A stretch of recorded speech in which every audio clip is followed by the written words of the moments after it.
सोच सकते हैं, अगर आपका नाम वोटर लिस्ट से अचानक गायब हो जाए, आप पोलिंग बूथ पे पहुंचे और आपसे बोला जाए, माफ कीजिए आपकी एंट्री नहीं है, और वो भी बिना किसी जानकारी के। ऐसा अब बिहार में हकीकत बन सकता है और इसी को लेकर सुप्रीम कोर्ट में एक बड़ी कहानी लिखी। नमस्कार दोस्तों, मैं हूं स्मिता सिंह और आप देख रहे हैं न्यूज़ नुक्कड़। आज के इस वीडियो में हम बात करेंगे उस स्पेशल इंटेंसिव रिवीजन यानी SIR प्रक्रिया की जो बिहार की वोटर लिस्ट को लेकर चल रही है और जिसे लेकर देश की सबसे बड़ी अदालत सुप्रीम कोर्ट में जोरदार बहस हो रही है। लेकिन ये SIR प्रक्रिया है क्या? क्यों विपक्ष इस पर इतना नाराज है? क्या सुप्रीम कोर्ट का फैसला चुनाव आयोग को क्लीन चिट है? ये सवालों की शुरुआत है। चलिए जानते हैं पूरी बात। शुरू होती है चुनाव आयोग के उस कदम से जिसमें उसने बिहार में वोटर लिस्ट का स्पेशल इंटेंसिव रिवीजन शुरू किया।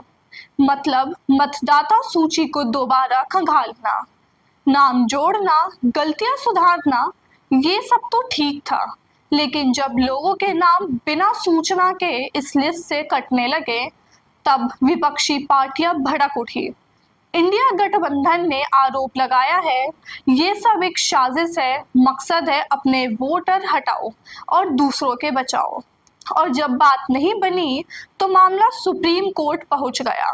सोमवार 28 जुलाई को सुप्रीम कोर्ट ने इस मुद्दे पे सुनवाई हुई और सबकी नजरें कोर्ट पे थी। क्या ड्राफ्ट वोटर लिस्ट पे रोक लगेगी? क्या चुनाव आयोग की प्रक्रिया पे सवाल उठेगा? लेकिन कोर्ट ने बहस लंबी नहीं की, बस 2 मौखिक आदेश दिए और दोनों ही बहुत मायने रखते हैं।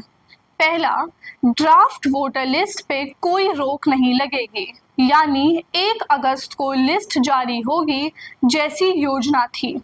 दूसरा, चुनाव आयोग से कहा गया कि आधार कार्ड और वोटर आईडी को स्वीकार करें।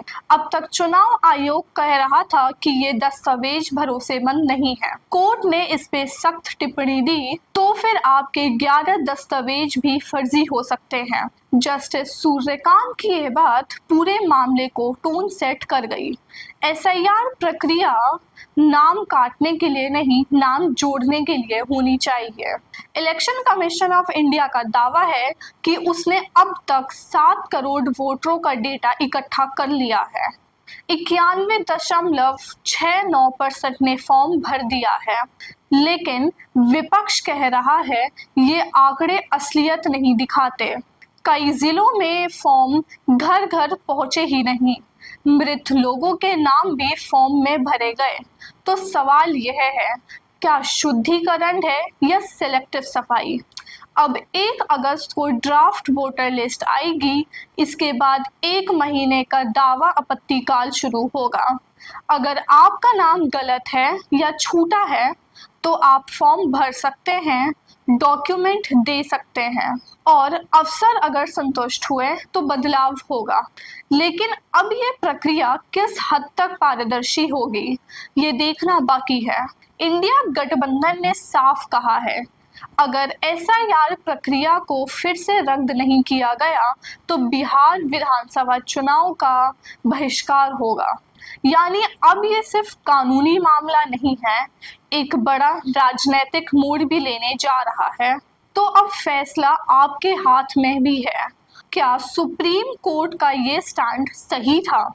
क्या चुनाव आयोग को आधार और वोटर आईडी मानने में इतनी देरी क्यों लग गई?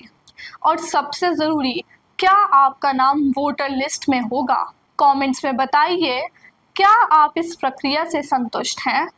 क्योंकि एक वोट सिर्फ अधिकार नहीं, लोकतंत्र की असली ताकत है।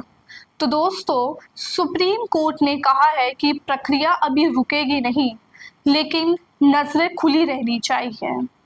1 अगस्त को वोटर लिस्ट आएगी और अगली सुनवाई में तस्वीर और साफ हो जाएगी। मैं हूं स्मिता सिंह और आप देख रहे हैं न्यूज़ नुक्कड़। लाइक, शेयर और सब्सक्राइब करना ना भूलें और बने रहिए न्यूज़ नुक्कड़ के साथ।